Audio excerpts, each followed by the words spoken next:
भारतीय संविधान अनुच्छेद 121 उच्चतम न्यायालय और उच्च न्यायालय के किसी न्यायाधीश के आचरण के संबंध में संसद में निर्बंधन।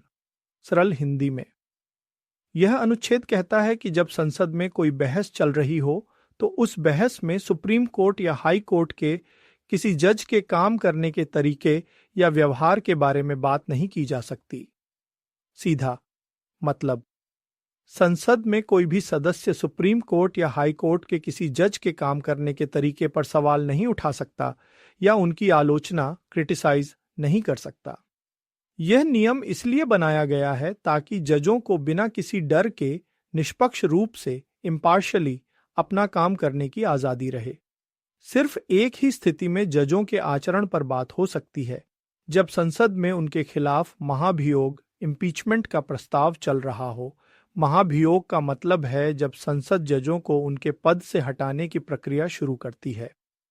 उदाहरण, मान लीजिए संसद में किसी बिल पर बहस चल रही है और एक सदस्य सुप्रीम कोर्ट के किसी जज के उस बिल पर दिए गए फैसले की आलोचना करना चाहता है, तो अनुच्छेद 121 के अनुसार वह ऐसा नहीं कर सकता। लेकिन अगर संसद में उस जज को हटाने के लिए महाभियोग चल रहा है तो उस समय उनके आचरण पर बात की जा सकती है। मुख्य उद्देश्य। अनुच्छेद 121 का मुख्य उद्देश्य न्यायपालिका जुडिशरी की स्वतंत्रता को बनाए रखना है। यह सुनिश्चित करता है कि संसद के सदस्य जजों पर दबाव न डालें और जज बिना किसी डर के अपना काम कर सकें।